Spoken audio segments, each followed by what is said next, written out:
हाँ भाई दोस्तों, तो आज की हम क्लास में बेसिकली क्या करने जा रहे हैं, बेसिक्स ऑफ इंटीग्रेशन।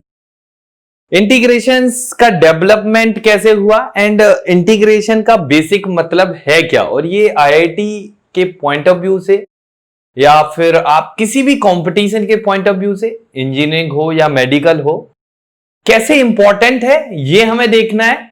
और दूसरी चीज क्या है कि इंटीग्रेशन होता क्या है। मतलब सर बहुत सारे लोगों को पता होगा कि उन्होंने मतलब x की पावर n dx अगर किसी से पूछा जाए तो वो तुरंत बोल देते हैं सर ये होता है x की power n plus one divided by n plus one plus C.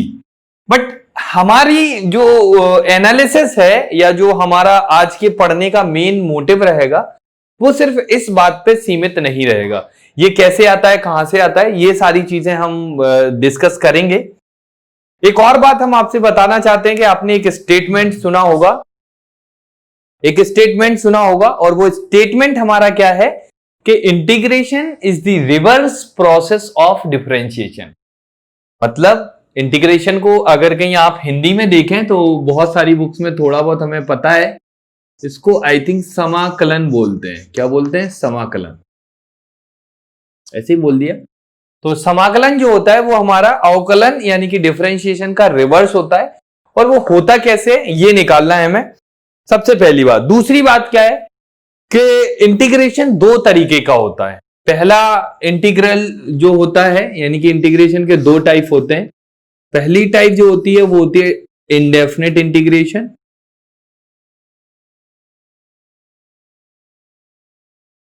Indefinite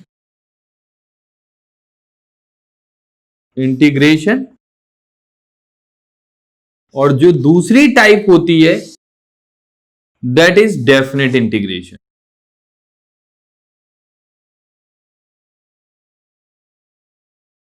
definite integration. अब अगर हम इन दोनों टाइपों को देखें, डेफिनेट इंटीग्रेशन और इंडेफिनेट इंटीग्रेशन, इनके हमें ग्राफिकल यानी कि ज्योमेट्रिकल रिप्रेजेंटेशन बताना है।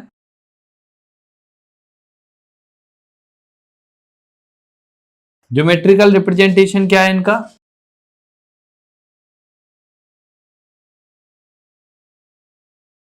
तो आपके पास एक ही बात समझ में आएगी यहां से कि ज्योमेट्रिकल रिप्रेजेंटेशन में जनरली आप कह सकते हो यहां पर कि हमारा जो डेफिनेट इंटीग्रल है इसका ज्योमेट्रिकल इंटरप्रिटेशन होता है एरिया अंडर द कर्व। इसका ज्योमेट्रिकल इंटरप्रिटेशन क्या हुआ?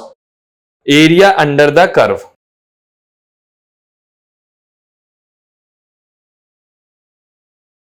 Area under the curve. लेकिन सबसे इंपॉर्टेंट बात जो हुई कि इंडेफिनिट का ज्योमेट्रिकल इंटरप्रिटेशन क्या होगा? क्या वो एरिया अंडर द कर्व होगा? क्या वो एरिया अंडर द कर्व के साथ कुछ और हो सकता है? या ये सर डेफिनेट का हुआ तो इंडेफिनिट का क्या होगा? मैं गारंटी के साथ कह सकता हूं जो लोग इवन काफी अच्छा स्कोर कर चुके हैं, मेंस में भी पहुंच चुके हैं, उन्हें ये बात बड़ी टफ होती है।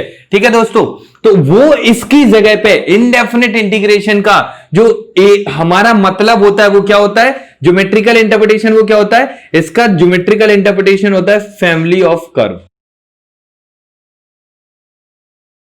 फैमिली ऑफ कर्व मतलब कि ये हम कैसे बोल दिया हमने इसको? तो देखो, अगर कहीं हम आपसे बोले x dx का मतलब बताओ, तो सबको पता है x square by two plus some constant, और कांस्टेंट की जैसे जैसे वैल्यू बदलती जाएगी ये इस फैमिली के सारे कर्व्स को रिप्रेजेंट करता जाएगा। ये हुआ इसका मतलब, यानी कि हमें दो तरीके के इंटीग्रेशन पढ़ना है, और वो दो तरीके के इंटीग्रेशन क्या पढ़ना है? इनडेफिनेट इंटीग्रेशन और डेफिनेट इंटीग्रेशन। अब दोनों इंटीग्रेशन को हमें पढ़ने से पहले हम लोग पहले इनडेफिनेट इंटीग्रेशन पढ़ते हैं और फिर देखते हैं कि हम लोगों को करना क्या चाहिए। ठीक है, जैसे आपको डिफरेंशिएशन हम मान के चलते हैं कि आपको आता है, तो अगर हम आपसे पूछेंगे कि x की पावर n का डिफरेंशिएशन बताओ क्या होगा, तो x की पावर n का डिफरेंशिएशन क्या होगा? n इंटू एक्स की power n minus one plus some constant. ये हुआ इसका डिफरेंशिएशन क्या हुआ?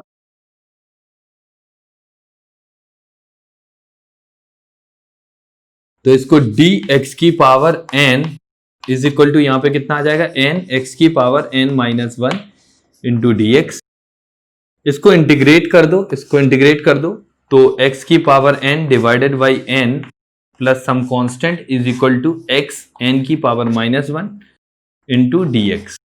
मतलब इसका इंटीग्रेशन कितना आ जाएगा, ये आ जाएगा। हमने क्या बोला कि ये इसका डिफरेंशिएशन है, तो इसका इंटीग्रेशन क्या होगा, यही होगा। तो देखो ये कैसे होता है और कैसे हमें मालूम चला, बड़े आसानी से हम ये बात पता लगा सकते हैं कि n-1 को अल्फा से रिप्रेजेंट कर दो। तो n को किससे रिप्रेजेंट कर देंगे, अल्फा प्लस 1 से। तो इसको सब्स्टिट्यूट कर दो इसमें, तो देखो हमारा क्या आता है, इंटीग्रल x की power alpha dx is equal to x की पावर n की जगह कितना लिख देना है, alpha plus 1 divided by alpha plus 1 plus some constant.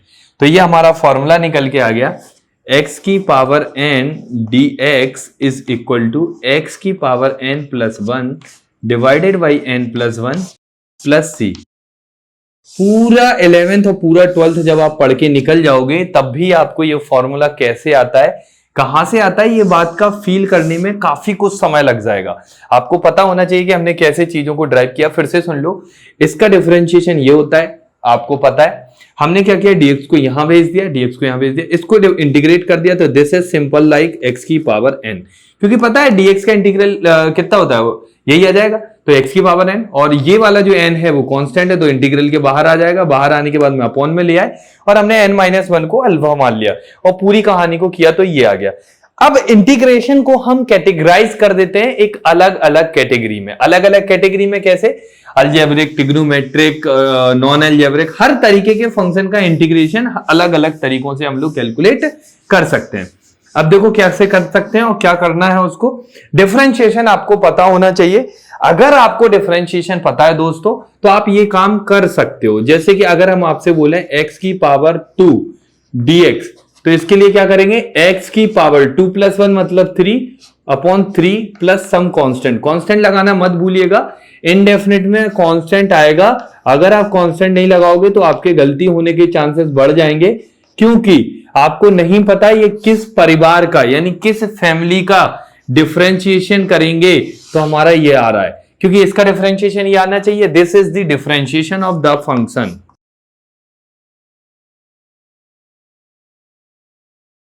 ठीक है, ये क्या हो गया हमारा डिफरेंशिएशन फंक्शन। तो ये हमारा एक टाइप हो गई। हम लोग पहले अलजेब्रिक फंक्शन की बात कर रहे हैं। किसकी बात कर रहे हैं, अलजेब्रिक फंक्शन की। अब अलजेब्रिक फंक्शन में सीधे सीधे लीनियर फंक्शन आ सकते हैं, जैसे कि हमने लीनियर फंक्शन, पॉलिनोमियल्स, कोई भी चीज अगर आपके सामने आती है तो आपके लिए इंटीग्रल क्या हो जाएगा, x की पावर n प्लस n का इंटीग्रल कितना हो जाएगा। कोई भी पॉलिनोमियल है तो इसकी जगह क्या लिख सकते हो, x की power n plus 1 divided by n plus 1 plus some constant c। ठीक है, अब क्या होगा, क्या integral of f plus g को हम integral fx dx plus gx dx लिख सकते हैं। हाँ बिल्कुल लिख सकते हैं। आप कभी भी प्लस या माइनस को, इंटीग्रल का जो साइन है वो प्लस और माइनस के ऊपर डिस्ट्रीब्यूट कर सकते हो। यहां पर आपको बिल्कुल भी टेंशन नहीं लेनी है, आप प्लस और माइनस को डिस्ट्रीब्यूट कर सकते हो। मतलब प्लस या माइनस है तो प्लस लिख देना है, माइनस है तो माइनस कर देना है। प्लस साइन की वजह से आपका इंटीग्रल स्प्लिट हो जाएगा, वो f और g के अलग अलग कर सकते हो। इसके एग्जाम्पल्स ले लेते हैं। एग्जाम्पल्स में क्या क्या करना है हमें ये देखते हैं। तो देखो एग्जाम्पल्स में कौन कौन सी चीजें हम लोग करने वाले हैं और कौन कौन सी चीजों का हम लोग फायदा उठाने वाले हैं। जैसे कि x square plus 2x plus 3 dx, ये हमारे सामने इंटीग्रेशन आ जाए।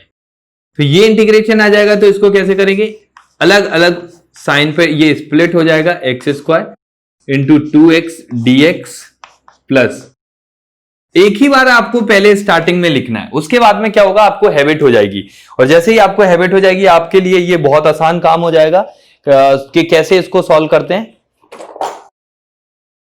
ठीक है, चलो तो देखो एक्स स्क्वायर का इंटीग्रल कितना हो जाएगा, x Q divided by 3 plus 2 into x का इंटीग्रल कितना हो जाएगा, x square divided by 2 common था इसलिए बाहर निकाल लिया, 3 कॉमन है तो 3 into x plus some constant.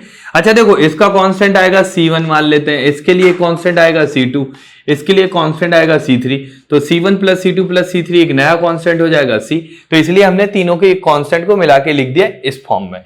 तो आप यहां पे लिख सकते हो x cube divided by 3 plus x square plus 3x plus c, इस 2 से ये 2 कैंसिल हो जाएगा।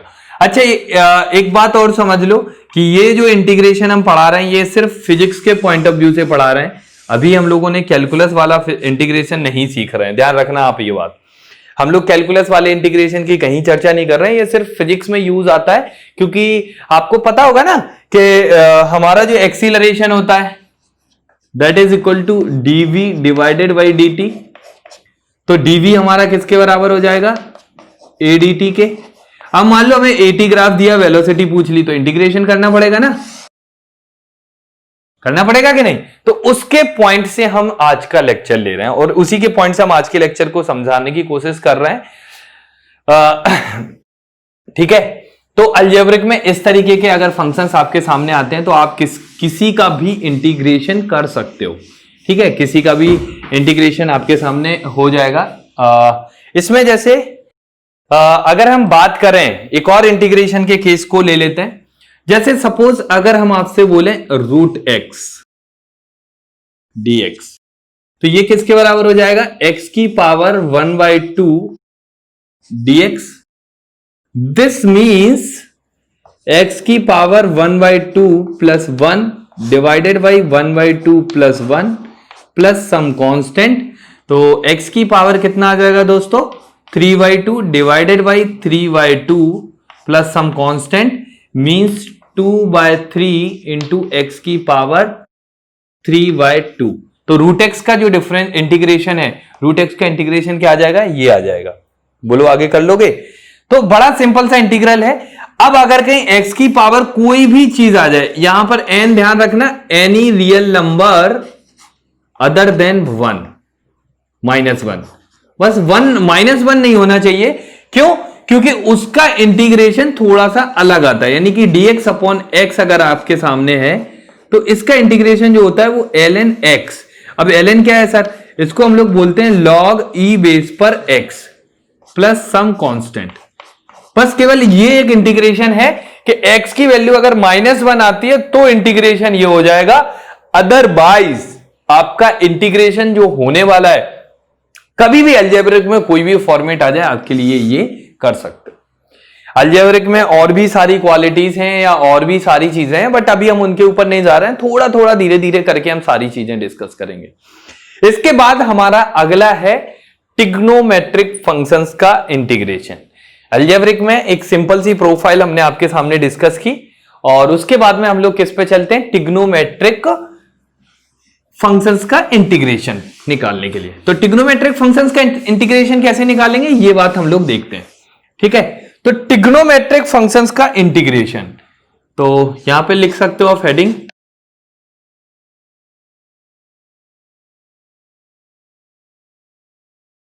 Trigonometric functions. ठीक है, ट्रिग्नोमेट्रिक फंक्शंस में जैसे अगर हम आपसे बोले साइन थीटा डी थीटा या साइन एक्स dx, तो साइन एक्स का इंटीग्रेशन बताने से पहले हम आपसे एक बात पूछना चाहते हैं कि साइन एक्स किसका डिफरेंशिएशन होता है। तो बच्चा सोचता है और बोलता है साइन एक्स किसका डिफरेंशिएशन हो सकता है, कॉस एक्स का differentiation sir minus sine x होता है, तो क्या ये माइनस कॉस एक्स का डिफरेंशिएशन होगा, इसका इंटीग्रल क्या आ जाएगा, माइनस कॉस एक्स। अगर हम आपसे बोले कॉस एक्स dx, तो कॉस एक्स dx किसका इंटीग्रेशन होता है, यानी कि कॉस एक्स किसका डिफरेंशिएशन है। सोचना क्या है हमें, डिफरेंशिएशन किसका है। देखो आज भी हम इसमें कंफ्यूज हो जाते हैं, तो आपको कंफ्यूज होने से पहले एक बात अच्छे से समझनी है। उसका रीजन है साइन एक्स का डिफरेंशिएशन कॉस एक्स होता है, बट कॉस एक्स का इंटीग्रेशन साइन एक्स हो जाएगा। लेकिन sin x का डिफरेंशिएशन माइनस cos x लिखना है, यहां पर आप मिस्टेक करोगे। ये हमने पहले से ही बोल दिया कि आप यहां पे भयंकर वाली ब्लंडर वाली मिस्टेक करोगे और बाद में बोल दोगे सर सिली मिस्टेक्स हो गई। तो sin x cos x का कितना हो जाएगा, sin x प्लस c। क्यों? क्योंकि sin x को डिफरेंशिएट करेंगे तो ये आ जाएगा और इसको इंटीग्रेट करेंगे तो ये आ जाएगा। Because integration and differentiation are the reverse process of each other. Integration और डिफरेंशिएशन एक दूसरे की उल्टी प्रोसेस है। मतलब इंटीग्रेशन करोगे तो इंटीग्रेशन जिसका कर रहे हो वो जो मिलने वाला है वो उसका डिफरेंशिएशन होगा। मतलब कि इसको वैसे हम लोग बोलते हैं इंटीग्रेंट। क्या बोलते हैं इसको? इंटीग्रेंट। वैसे हम बता तो बहुत कुछ सकते हैं अभी इसमें, लेकिन अभी बताना नहीं चाहते हैं कि इस dx का क्या मतलब होता है। और अगर कहीं आपके सामने x dx into x square लिखा है तो इसका इंटीग्रेशन क्या होगा? क्या हम इसको सर x क्यूब dx के इंटीग्रल के बराबर लिख सकते हैं? तो ये चीजें भी हम बता सकते हैं, but that is the part of the complete mathematics. ये पूरा मैथमेटिक्स का पार्ट है, इसलिए हम अभी इसकी चर्चा नहीं कर रहे हैं। हम सिर्फ ट्रिग्नोमेट्रिक फंक्शंस के इंटीग्रेशन की प्रोफाइल की बात कर रहे हैं। 2-4 लेक्चर इंटीग्रेशन पर लिख देंगे ताकि आपको बेसिक्स कंप्लीट हो जाएं और आपके फटाफट, मतलब कह सकते हो एकदम फटाफट आंसर्स आने लग जाएं। ठीक है, चलो तो आगे बढ़ते हैं। जैसे चर्चा का विषय करने से पहले cos x dx को हमने क्या बोला? sin x plus c and sin x dx का इंटीग्रल कितना हो गया? Minus cos x plus c। First and second, इसमें बाकी के भी इंटीग्रल हमें मालूम होने चाहिए। जैसे tan x dx का क्या होगा? cot x dx का क्या होगा? बट ये अभी के लिए छोड़ दो, बस हमें 2 का याद रख लो अभी। और नेक्स्ट अपकमिंग वीडियो में हम आपको इन्हीं से स्टार्ट करेंगे कि इनके इंटीग्रेशन हमें कैसे निकालने हैं। पहले रटना नहीं है, रटवाए हमने एक भी नहीं। हमने पहला फॉर्मूला भी अगर आपसे बोला है आज कि x की पावर n dx क्या होगा, तो ये भी हमने आपसे पूछा है x की power n plus 1 divided by n plus 1 plus c कैसे होता है। हमने आपसे ये नहीं बोला कि ये फॉर्मूला है याद कर लो।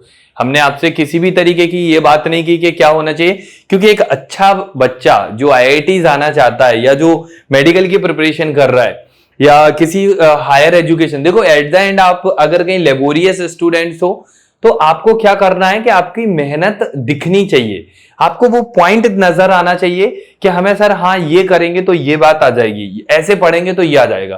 क्योंकि देखो पढ़ाने के लिए ये वीडियो काफी नहीं है। ऐसी यूट्यूब पर आप देखोगे तो सब हर एक उस टीचर की वीडियो अवेलेबल है जिससे आप पढ़ना चाहते थे, बट फिर भी नहीं पढ़ पा रहे हो, फिर भी नहीं कर पा रहे हो चीजों को।